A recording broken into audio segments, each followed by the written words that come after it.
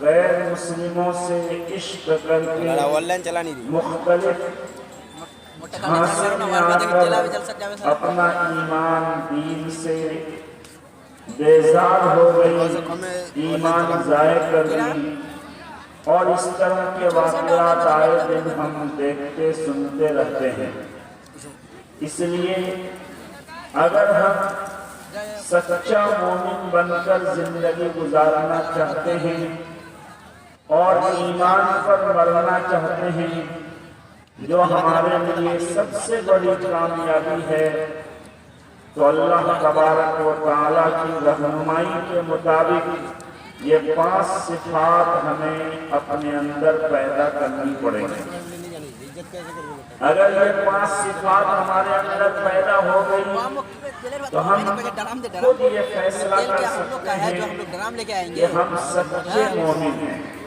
خاطی مومن ہیں حقانی مومن ہیں چنانچہ اللہ رب العزت اپنی مبارک کتاب میں فرماتے ہیں انما المؤمنون الذين اذا ذكر الله وجلت قلوبهم بلا شبہ ایمان والے وہی لوگ ہیں جن کا اللہ سے اتنا مضبوط کنیکشن ہو اتنا مضبوط تعلق ہو کہ جب ان کے سامنے اللہ کا نام آئے اللہ کا ذکر کیا جائے تو ان کا دل دہل جائے ان کے دل میں اللہ کی محبت پیدا ہو جائے ان کے دل میں سرور اور خوشی کی کیفیت پیدا ہو جائے یہ پہلی صفت ہے ایمان والوں کی کہ اللہ سے ان کو اتنا کنیکشن ہو تعلق ہو کہ اللہ کا نام اور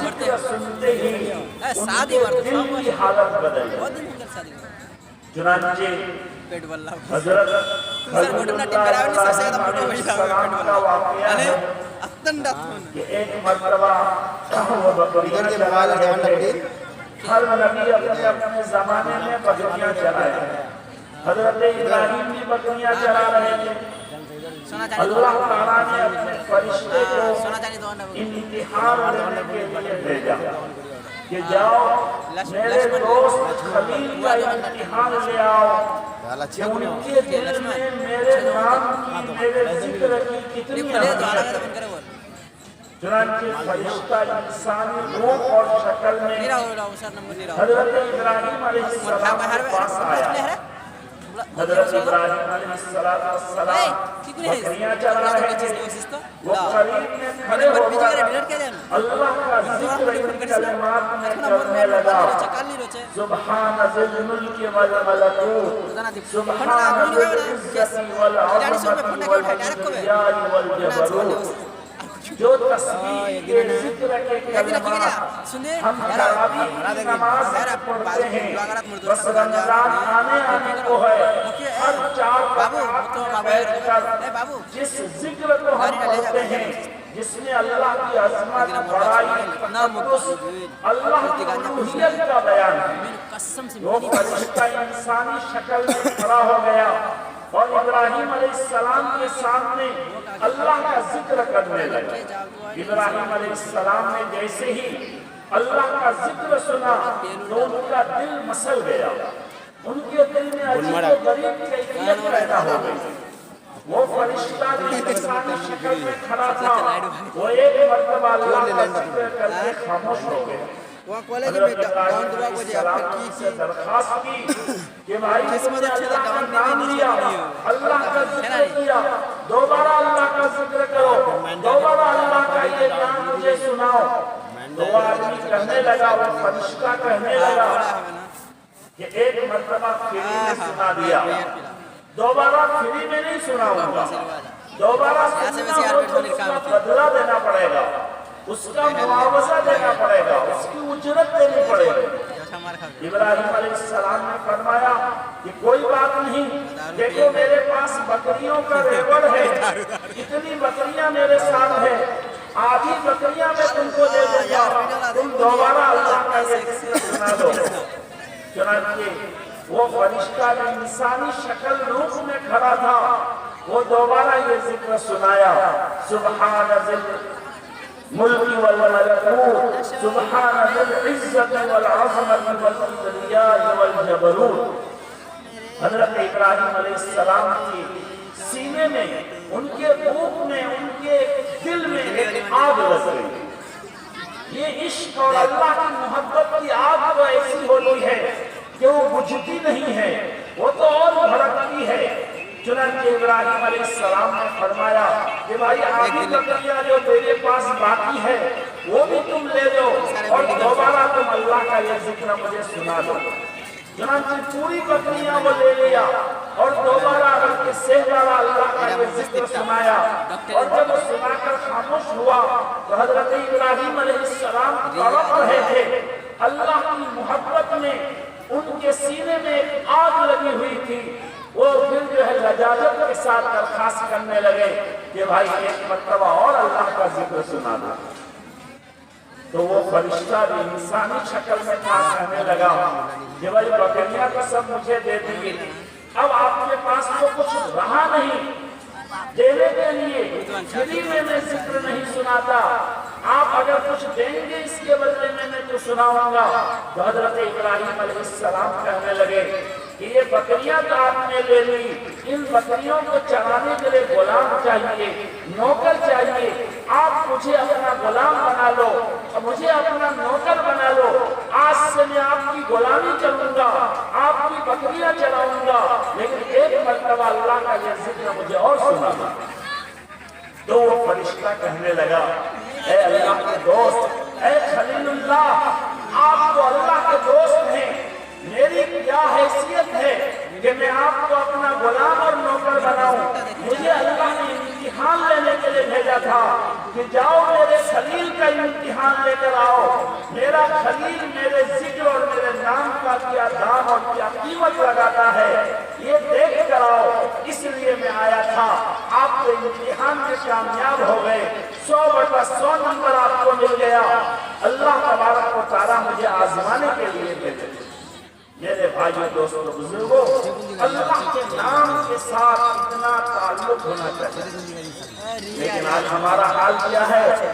کسی شاعر نے کہا ہے، منہ تو دیکھ لیا آئینے میں پر داغ نہ دیکھا سینے میں، جی ایسا لگایا جینے میں مرنے کو مسلمان بھول گئے۔ تکبیر تو عربی ہوتی ہے مسجد کے فضا میں اے انور، جس ضرب سے دل ہل جاتے تھے وہ ضرب لگانا بھول گئے۔ مسجد کے مائک میں آج بھی اللہ اکبر کا صدا بلند ہو رہا ہے، لیکن اللہ کا ذکر محبت اور عشق کے ساتھ لینے والے دنیا سے ناپید اور بہت کم ہونے لگے۔ میرے بھائیوں، دوستوں، بزرگوں، ایمان والے ہونے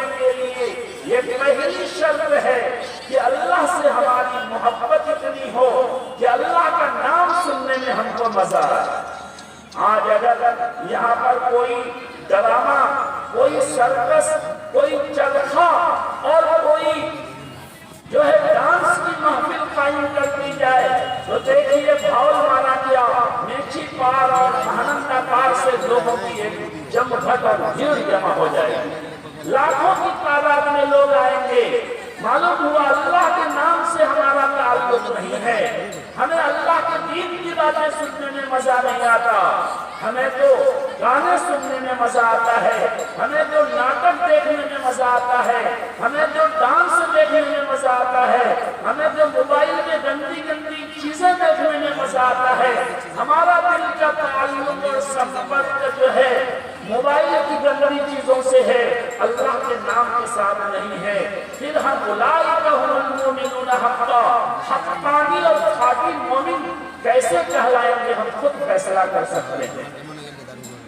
اللہ تعالیٰ نے حقانی مومن ہونے کے لیے دوسری شرط بیان کی، وَإِذَا تُلِيَتْ عَلَيْهِمْ آيَاتُهُ زَادَتْهُمْ إِيمَانًا، قرآن سے ان کا اتنا سمپرک اور تعلق ہو کہ جب قرآن کی آیتیں ان کے سامنے پڑھ کر سنائی جائے ان کا ایمان بڑھ جائے، قرآن کی تلاوت سے، قرآن سننے سے ان کی ایمانی کیفیت میں بڑھوتری ہونے لگے تو یہ یقین جانو کہ یہ حقانی مومن خاطر مومن ہے۔ بے شک بے شک ہمارے آقا و مولا جناب محمد رسول اللہ صلی اللہ علیہ وسلم کا واقعہ بخاری شریف میں ہے۔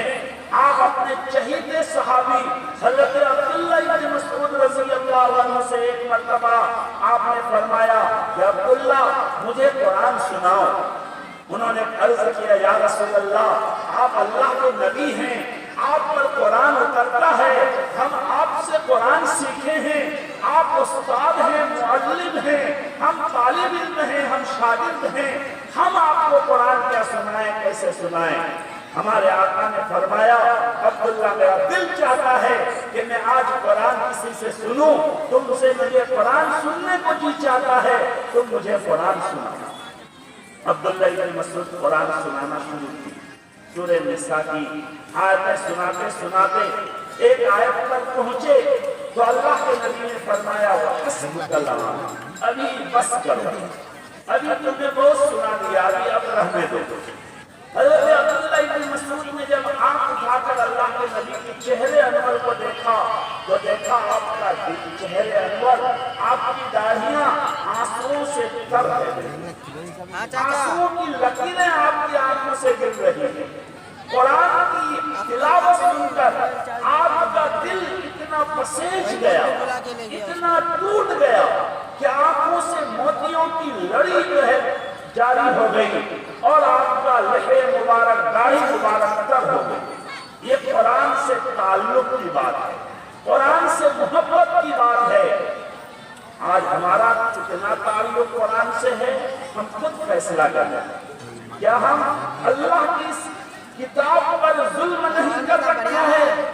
کیا یہ کتاب مسجدوں کے طاق کی زینت نہیں بنی ہوئی ہے اور زینت بھی نہیں بنی ہوئی ہے، بلکہ مسجدوں کے طاق میں جو ہے جھول، پھول، نیل، ہر طرح کے جو ہے مٹی سے لٹ پٹ جو ہے قرآن کے اوراق بالکل گندے شندے پڑے ہوئے ہیں۔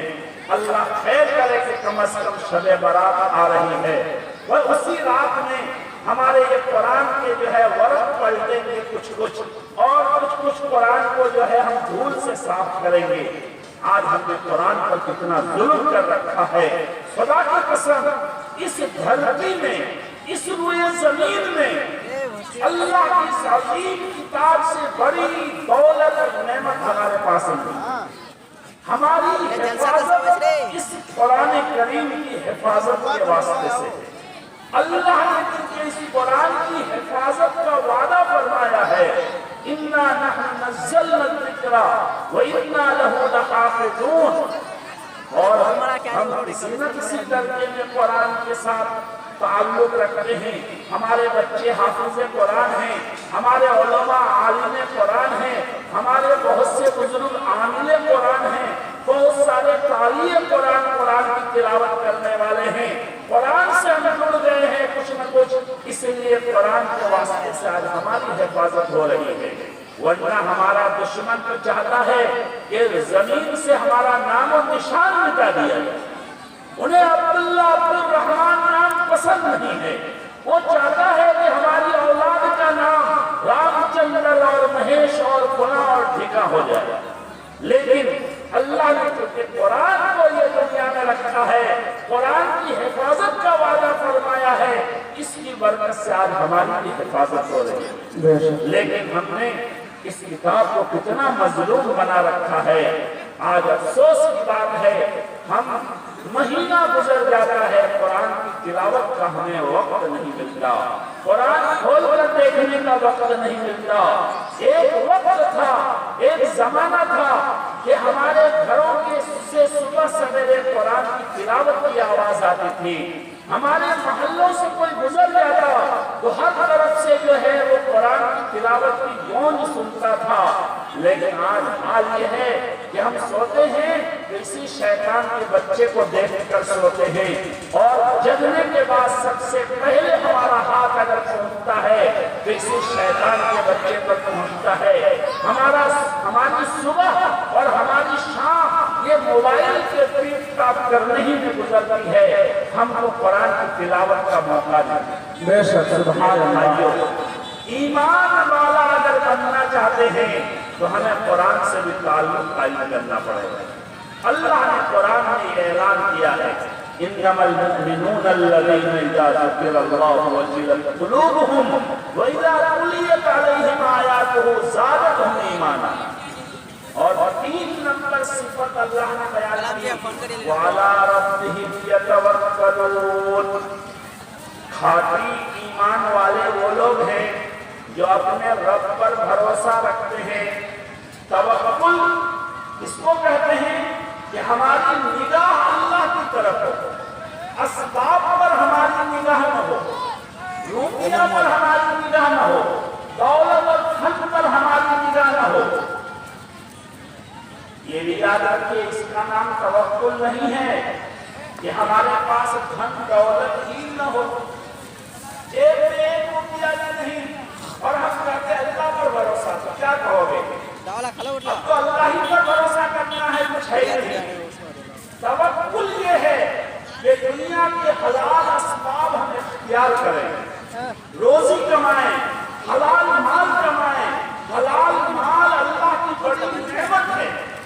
اللہ کے نبی نے فرمایا، کسب و طلب و کسب الحلال فریضۃ بعد الفرائض۔ نماز روزے فرائض کے بعد حلال روزی کمانا یہ فرض ہے، سنت نہیں، مستحب نہیں، واجب نہیں، فرض اللہ کے نبی نے فرمایا۔ اس لیے اس کا نام توکل نہیں ہے کہ ہم زندگی بھر جماعت میں نکل جائیں، تسبیح لے کے عیدگاہ میں پورے سال کے لیے بیٹھ جائیں، جو ہے سست بن جائیں، گھر میں پڑے پڑے سوئے رہتے ہیں کہ بھائی کچھ کماؤ کھٹو کا مالک۔ اس کا نام توکل نہیں ہے۔ اللہ کے نبی نے فرمایا کہ عقل و توکل، اونٹ کو اچھی طرح بانس سے باندھ دو اور بھروسہ اللہ پر کرو کہ میں رسی سے اونٹ کو باندھ دیا ہوں، لیکن اللہ اگر نہیں چاہیں گے تو یہ اونٹ یہاں رکا ہوا نہیں رہے گا۔ اللہ چاہیں گے تو رکا ہوا رہے گا۔ اس کا نام توکل ہے۔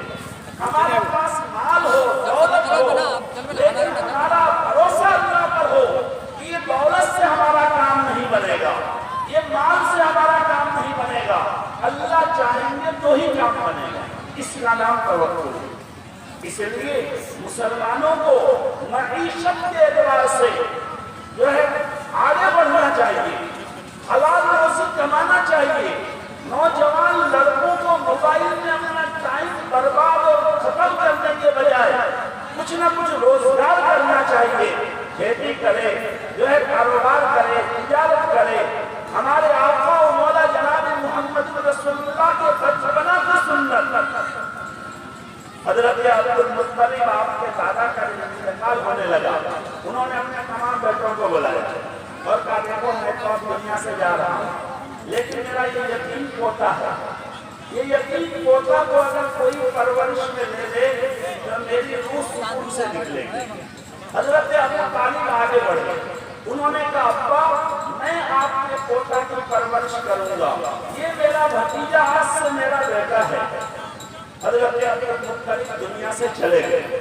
حضرت ابو طالب اپنے یتیم بھتیجا کو گھر لے گئے اور لے جا کر اللہ کے نبی سے انہوں نے فرمایا کہ دیکھو بیٹا آج سے تم میرا بیٹا ہو، جو علی کھائے گا وہ تم کھاؤ گے، ہمارے بچے جس طرح میرے گھر میں رہیں گے اسی طرح تم بھی میرے گھر میں رہو۔ ہمارے آقا و مولا نے 2-4 دن کے اندر اندازہ لگا دیا کہ چچا محبت میں مجھے تو اپنے پاس لے آئے ہیں، لیکن چچا کا حال اچھا نہیں ہے، خرچہ زیادہ ہے، کمائی کم ہے، افراد زیادہ ہیں اور کمائی کے اسباب کم ہیں۔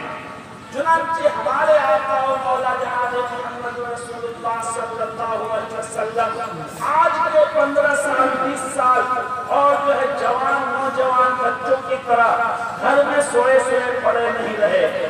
مکہ کے بکری والوں اور مالداروں سے آپ نے معاملہ کیا کہ بھائی تمہارے گھر میں 20 بکریاں ہیں، میں صبح ان بکریوں کو لے جاؤں گا، شام کو تم کو چرا کر پیٹ بھرا کر لاگے پہنچاؤں گا، تم مجھے کتنا آنا دو گے؟ کسی نے کہا میری 20 بکریاں ہیں، میں 20 آنا دوں گا، کسی نے کہا 10 آنا دوں گا، کسی نے کہا 2 کیلا دوں گا۔ اس طرح چند لوگوں کی بکریاں لے کر آپ چرانے جاتے، شام کو ان کے گھروں میں بکریاں پہنچاتے، کسی کے گھر سے 3 پیسے ملتے، کسی کے گھر سے 5 پیسے ملتے، کسی کے گھر سے 10 پیسے ملتے، وہ سب جمع کر کے اپنے چچا کو لے جا کر دیتے کہ چچا یہ آج کی میری کمائی۔ آج ہمارے بچے تھوڑا سا پڑھ لکھ لیے اگر تو باپ بیچارہ برسات میں ٹھنڈی میں ہل لے کر کھیت میں جا رہے ہیں اور پورا باپ جو ہے ہر طرح کی مشقت اٹھا کر کھیتی کرتا ہے، لیکن بیٹا جو ہے کیونکہ میٹرک پاس ہے، انٹر پاس ہے، حافظ صاحب ہیں، مولانا صاحب ہیں، اور پاؤں پر پاؤں دے کر گھر میں کرسی پر پاؤں ہلاتا ہے اور موبائل دیتا ہے۔ میرے بھائیوں ہمارے نبی نے یہ طریقہ نہیں سکھایا، حلال روزگار کا طریقہ سکھایا ہے۔ ہمارے نبی اور صحابہ کے مستقل کاروبار تھے، بہت سے صحابہ بڑے بڑے مالدار تھے اور لوگ غریب تھے، انہوں نے فقر کو اختیار کیا تھا۔ اس لیے توکل اس کا نام نہیں ہے کہ ہم جو ہے ہاتھ پر ہاتھ دھرے بیٹھے رہیں، توکل اس کا نام ہے کہ جیب میں پیسے رہے لیکن نگاہ اللہ پر رہے۔ دلی جانا ہے ہم کو، ہمارے جیب میں 5000 روپے ہیں، ہم جانتے ہیں کہ روپیہ سے ٹکٹ بھی مل جائے گا، روپیہ ٹکٹی کو دیں گے تو سیٹ بھی مل جائے گی، لیکن ہم کہتے ہیں اے اللہ یہ روپیہ سے میں دلی نہیں پہنچ سکتا ہوں، آپ چاہیں گے تو میں آسانی سے دلی پہنچ جاؤں گا، اگر آپ نہیں چاہیں گے تو یہ روپے مجھے دلی نہیں پہنچا سکتے ہیں۔ اس کا نام توکل۔ تو توکل کا مطلب سمجھ کر اب دیکھئے ایمان والے کے لیے تیسری شرط ہے، تیسری صفت ہے کہ ان کے دل میں توکل ہو، وہ اپنے رب پر بھروسہ کرنے والے ہیں۔ یہ 3 صفات ایسے ہیں کہ ہم خود اپنا اندر کا حال جانتے ہیں کہ ہمارا اللہ سے کتنا تعلق ہے، قرآن سے ہمیں کتنی محبت ہے، ہمارے دل میں توکل ہے یا نہیں ہے، یہ ہر آدمی اپنے دل کا حال جانتا ہے۔ آگے 4 نمبر صفت اللہ فرماتے ہیں الذین یقیمون الصلاۃ، ایمان والے وہ ہیں جو نماز قائم کرتے ہیں۔ قائم کرنا خالی نماز پڑھ لینا نہیں ہے، نماز قائم بڑی اس وقت ہوگی جب نماز سنت کے مطابق آدمی پڑھے، جماعت کے ساتھ نماز پڑھے، اہتمام کے ساتھ نماز پڑھے۔ قائم عربی زبان کا لفظ ہے جس کا معنی کھڑا، یہ بانس کو کھڑا کرنے کے لیے بہت محنت کرنی پڑی ہے، گدھا کھودنا پڑتا ہے، اس میں بانس ڈالو، پھر جو ہے ادھر ادھر سے پتھر اور اینٹ ڈال کر ٹھوکو تو یہ بانس اور یہ کھمبا کھڑا ہو جاتا ہے۔ تو نماز پڑھ لینا کافی نہیں ہے، نماز کو کھڑی کرنا ہے۔ حدیث میں آتا ہے کہ بعض لوگ ایسی نماز پڑھتے ہیں کہ نماز کالے کپڑے میں باندھ کر کے منہ میں ڈال دیا جاتا ہے، اور وہ نماز بددعا کرتی ہے کہ اس آدمی نے مجھے برباد کر دیا، مجھے کھڑی نہیں کیا، مجھے تو سلا دیا۔ تو نماز سیکھ کر سنت کے مطابق قرأت بھی صحیح ہو، رکوع سجدہ صحیح ہو، اطمینان ہو، خشوع خضوع ہو، اور مسجد میں جا کر جماعت کے ساتھ نماز پڑھیں گے تو ہماری نماز کھڑی ہوگی۔ اور ہماری مائیں بہنیں ہیں، وہ اپنے گھر میں جب ان کے پاس عذر نہ ہو، جو عورتوں کے لیے عذر ہوتا ہے، ان دنوں میں پابندی سے نماز پڑھنے والی ہو، تو نماز قائم کرنے والی ہوگی، تو ہی وہ کھاتی اور اصلی ایمان والا بن سکتی ہے۔ افسوس کی بات ہے ہمارے اس علاقے میں عورتوں میں روزہ رکھنے کا بہت ماحول ہے، ماشاءاللہ ہماری مائیں بہنیں عام طور سے بہت اہتمام سے روزہ رکھتی ہے، مگر نماز پڑھنے کا اہتمام نہیں، نماز کی طرف توجہ ان کی نہیں ہے۔ حالانکہ روزہ بھی اللہ کا فریضہ ہے، مگر ایمان کی نشانی نماز کو قرار دیا۔ حدیث میں ہے جس نے نماز کو قائم کیا اس نے اپنے ایمان کو، دین کو قائم کیا۔ اللہ کے نبی نے فرمایا ایمان اور کفر کے درمیان نماز سے فرق ہوگا کہ یہ ایمان والا ہے یا کافر ہے۔ بہت مرتبہ ایسا ہوتا ہے کہ ایک لڑکا مسلمان ہے لیکن کوئی ان کی شکل و صورت سے سمجھ میں نہیں آتا یہ مسلمان ہے، آدمی شبہ میں پڑ جاتا ہے یہ مسلمان ہے یا کافر، لیکن نماز کا وقت آ جائے اور وہ وضو کرے نماز پڑھے تو معلوم ہو جائے گا کہ یہ مومن ہے۔ تو نماز ایمان اور کفر کے درمیان فرق کرنے والی چیز ہے۔ تو میرے بھائی اور دوستو بزرگوں، یہ 4 نمبر صفت ہے نماز قائم کرنا، اور 5 نمبر صفت اللہ نے فرمایا وَمِمَّا رَزَقْنَاهُمْ يُنْفِقُونَ، ہم جو روزی تم کو دیتے ہیں، روزی اللہ دیتا ہے، انسان نہیں کماتا۔ ہم اگر یہ سوچیں کہ ہم اپنے دماغ سے روزی کماتے ہیں، اپنے ہنر سے روزی کماتے ہیں، تو یہ ہماری بھول ہے۔ کتنے پڑھے لکھے کاروبار میں بہت بڑی اچھی ڈگری والے جو ہے ہمارا پھرتا ہے اور انگوٹھا چھاپ بہترین کاروبار کرتا ہے، کروڑوں میں کھیتا ہے۔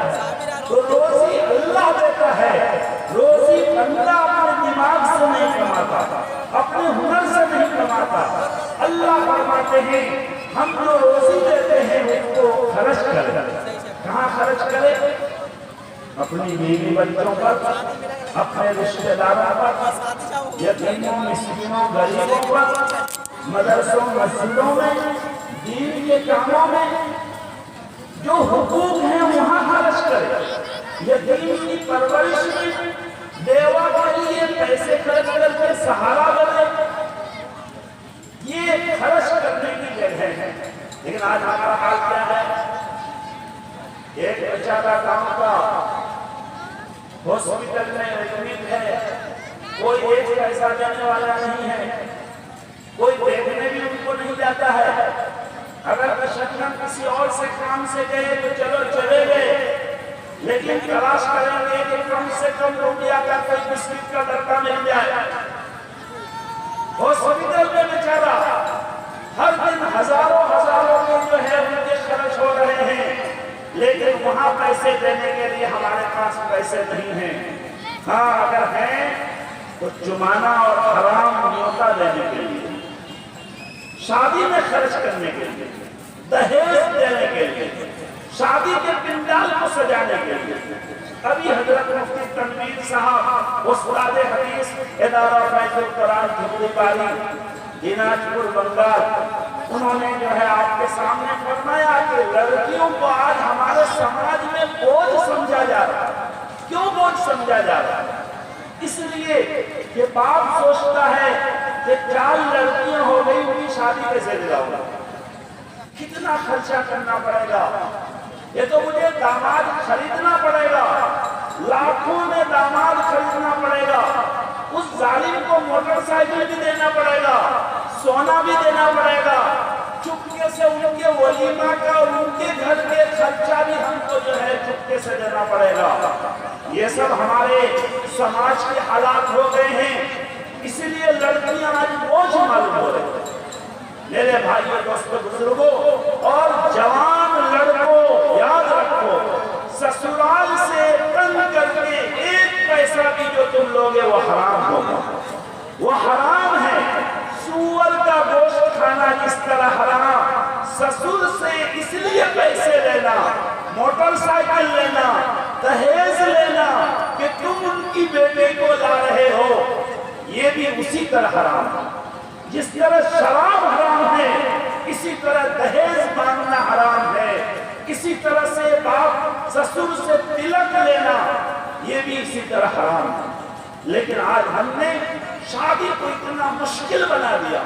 ہمارے آقا نے تو فرمایا تھا کہ نکاح میری سنت ہے، ہمارے امام صاحب خطبہ میں پڑھتے بھی ہیں کہ نکاح نبی کی سنت ہے، مگر خدا کی قسم ہمارا نکاح شیطان کی سنت ہے۔ ہمارا نکاح جو ہے ظالموں کی سنت ہوتی ہے، لیکن ہم جو ہے کہتے ہیں نکاح ہمارے نبی کی سنت ہے۔ ہمارے نبی کی سنت تو وہ نکاح ہے جس کے بارے میں نبی نے فرمایا ان اعظم النکاح برکتاً ایسرہ مؤونتاً، سب سے زیادہ برکت والا نکاح وہ ہے جس کا خرچہ سب سے کم ہو۔ بتائیے لڑکی والوں پر تو کوئی خرچہ ہی نہیں، لڑکا والوں پر تو 2 خرچہ ہے، ایک مہر دینا ہے ان کو لڑکا کا، یہ ایک خرچہ ہے ان کا، اور ایک ولیمہ کرنا ہے، یہ سنت ہے۔ لیکن ہم چمانا اور نیوتا لے کر ولیمہ کرتے ہیں، وہ ولیمہ سنت نہیں ہے۔ ولیمہ اپنی حیثیت کے مطابق بغیر چمانا اور نیوتا لیے چنا موڑی کھلا دیں، شربت کھلا دیں، چائے بسکٹ کھلا دیں، وہی ولیمہ، وہ ولیمہ سنت ہے۔ اور انٹرنیشنل فقیر کی طرح بہترین پنڈال لگاتے ہیں اور کھانا کھلاتے ہیں، دعوت نامہ کارڈ چھپواتے ہیں 15 روپے 20 روپے 50 روپے کا، اور اس میں اشعار لکھتے ہیں آپ آئیے، آپ کا قدم ہمارے گھر میں پڑے گا تو برکت آ جائے گی، اور سامنے کاپی لے کر بیٹھا دیتے ہیں۔ کوئی کھانا کھانے کے بعد 100 الائچی لیے بغیر نہ جائے، اور وہ 100 الائچی لینا ہے، اور جو ہے جیب کترا بیٹھا ہوا ہے اور وہاں پیسے لکھوا رہے ہیں۔ خدا کی قسم اس طرح نیوتا دے کر ولیمہ کھانا یہ بھی حرام، اور اس طرح نیوتا اور چمانا لینا یہ بھی حرام، اور چمانا دے کر کھانا کھانا صرف حرام نہیں، بے وقوفی بھی۔ 500 روپیہ دے رہے ہیں اور 100 روپے کا کھانا کھائے، کتنی بڑی بیوقوفی والی بات ہے۔ بھائی ہوٹل میں کھا لو اس سے زیادہ میں، یا نہیں رشتہ داری کا حق ادا کر رہے، کیسے حق ادا کر رہے ہو؟ تم لکھ کر رکھے ہو کہ ہم کتنا لیے ہیں، وہ رشتہ دار میں تمہارے گھر میں آئے گا، تم کاپی نکال کے دیکھو گے کہ ان کی شادی میں 500 دیا تھا، اور اگر وہ 200 ہمارے گھر میں لے کے آئے گا تو رات بھر گالی دو گے۔ یہ کون سا رشتہ داری کا حق ادا کرنا ہوا؟ یہ تو عدلا کا بدلہ ہوا۔ رشتہ داری کا حق ادا تو یہ ہے کہ آپ رشتہ داروں کے ساتھ اچھا سلوک کریں۔ اگر آپ کا رشتہ دار کے گھر میں شادی ہے، آپ کا جو دوست ہے، آپ ان سے کہیں بھائی آپ کے پاس پیسے آج کل کم ہوں گے، چلو ولیمہ کا جو ہے خرچہ میں دے دوں گا، ولیمہ کا چاول میں تم کو دے دوں گا۔ یہ جو ہے کسی کو پتہ نہیں چلا، چپکے سے آپ نے ان کو دے دیا، یہ تعاون ہے، یہ مدد کرنا ہے، یہ کاپی میں لکھوا کر یہ نیوتا، یہ مدد کرنا نہیں۔ آج ہم نے شادیوں کو اتنا مشکل بنا دیا، اس لیے ہماری بیٹیاں ہم پر بوجھ ہو گئی۔ خدا کی قسم آج بھی شادیوں کو ہم آسان کر دیں تو بیٹیوں کے بوجھ ہونے کا جو ہمارا تصور ہے وہ خود بخود نکل جائے گا۔ ہمارے آقا و مولا جناب محمد رسول اللہ صلی اللہ تعالی علیہ وسلم. وہ صحابی کا واقعہ بخاری شریف میں ہے، مختصر میں اشارہ کر رہا ہوں. حضرت عبد الرحمن بن عوف یہ مہاجر قریشی صحابی ہیں، اور حضرت جابر بن عبداللہ یہ مدینہ کے انصاری صحابی ہیں. ان دونوں کا نکاح ہوا اور نبی کو بھی پتہ نہیں. بعد میں اللہ کے رسول کو پتہ چلا کہ میرے صحابی کا نکاح ہو گیا. اتنا بھی اہتمام نہیں کیا گیا کہ ہم اپنے آقا و مولا، ہم اپنے جو ہے نبی سے نکاح پڑھوا لیں. آج کل ہم کیا کرتے ہیں کہ نکاح پڑھوانے کے لیے حضرت مولانا سمیر الدین صاحب دامت برکاتہ کو لائیں گے، حضرت مولانا فلاں صاحب کو لائیں گے. خدا کی قسم نکاح پڑھوانے کے لیے کتب زمانہ اور نبی وقت کو بھی قبر سے اٹھا کر لاؤ. سنت کے خلاف نکاح ہوگا، اس نکاح میں لعنت ہی ہوگی، لعنت ہی ہوگی، لعنت ہی ہوگی. اور اپنی مسجد کا مؤذن اور اپنے گاؤں کا منشی جی بھی اگر نکاح پڑھایا اور تمہارا نکاح سنت کے مطابق ہو تو اس نکاح میں برکت ہی ہوگی، برکت ہی ہوگی، برکت ہی ہوگی. اللہ کے نبی کے زمانے میں یہ بھی اہتمام نہیں تھا کہ نکاح پڑھوانے کے لیے کسی بڑے بزرگ کو لایا جائے اور جو ہے اہتمام کیا جائے. بس بات چیت ہو گئی، بھائی کون ہے نکاح پڑھا دیجیے، ہو گیا معاملہ. بے شک. تو مال خرچ کرنا یہ بھی ایمان کی نشانی ہے، مگر مال وہی خرچ کرنا ہے جہاں اللہ رسول کا حکم ہو. من چاہیے اگر ہم مال خرچ کریں، شہرت اور دکھاوے کے لیے خرچ کریں. ایک صاحب نے مجھ سے خود کہا میرے رشتہ داروں میں کہ میں ایسی شادی اپنی بیٹی کی کراؤں گا کہ پورے علاقے میں ایسی شادی نہیں ہوئی ہوئی. اتنا بڑا پنڈال اور اتنی بڑی دعوت کروں گا. میں نے کہا اللہ، اس وقت میری نئی نئی شادی ہوئی تھی، میں نے کہا اللہ اگر مجھ کو بیٹی دے گا تو میں ایسی شادی انشاءاللہ کراؤں گا کہ ہمارے علاقے میں اتنی مختصر شادی نہیں ہوئی. چنانچہ انہوں نے ویسی ہی کرایا جیسا سوچا تھا، اور میں نے ویسی ہی الحمدللہ کرانے کی کوشش کیا جیسا میں نے کہا تھا. لیکن اللہ کا فضل ہے، دونوں کے گھر کی برکتیں اپنی آنکھوں سے اللہ نے دکھوا دی. اسی لیے جو شادی بیاہ سادگی کے ساتھ ہوگی، دونوں خاندان میں سے کسی پر کوئی ظلم نہیں کرے گا، اس میں برکت ہوگی، اس میں رحمتیں اللہ کی نازل ہوگی. آئندہ کی زندگی خوشگوار زندگی انشاءاللہ گزرے گی. تو مال خرچ کرنا ہے پر صحیح جگہ. تو یہ 5 صفات ہیں. اللہ فرماتے ہیں جو یہ جن کے اندر یہ 5 صفات ہوں گے، اولئک هم المؤمنون حقا، وہ حقانی مومن، کھاتی مومن. اچھا کھاتی مومن بنیں گے تو کیا ملے گا؟ لَهُمْ مَغْفِرَةٌ، ان کے لیے مغفرت ہوگی، ان کے رب کے پاس ان کے درجات بلند ہوں گے، اور اللہ کے یہاں عزت والی روزی ملے گی. حدیث میں آتا ہے کہ اللہ تعالیٰ اپنے نیک بندوں کو بلا کر ان کے کندھے میں ہاتھ رکھ کر تنہائی میں بند کمرے میں فرمائیں گے، جو میرا بندہ تم نے دنیا میں یہ گناہ کیا تھا. ہر بندے سے دنیا میں گناہ ہوتا ہے، نبیوں کے علاوہ کوئی معصوم بے گناہ نہیں ہے. وہ اقرار کرے گا کہ ہاں اللہ یہ سب گناہ میں نے تو کیا. کہا جب سب گناہ میں نے ان کو معاف کر دیا اور ان گناہوں کو نیکی سے بدل دیا. یہ اللہ تعالیٰ ان کے درجات بلند کریں گے. آپ بار بار سنے ہوں گے حافظ قرآن کو اللہ کہیں گے جنت میں جانے کے بعد کہ بیٹا کہ بابو چڑھتے جاؤ پڑھتے جاؤ چڑھتے جاؤ پڑھتے جاؤ چڑھتے جاؤ. وہ پڑھتا جائے گا چڑھتا جائے گا پڑھتا جائے گا چڑھتا جائے گا. جنت میں داخل ہونے کے بعد ان کو یہ پرموشن ملے گا، ترقی ملے گی. جہاں ان کی آخری آیت ہوگی وہاں ان کا مقام ہوگا. یہ اللہ کے یہاں اونچے درجات ہوں گے. اس لیے میرے بھائیوں، یہ دنیا کی زندگی ہمیشہ رہنے کی زندگی نہیں ہے. یہ دنیا جو ہے ہم کو اللہ نے بھیجا ہے عمل کے لیے.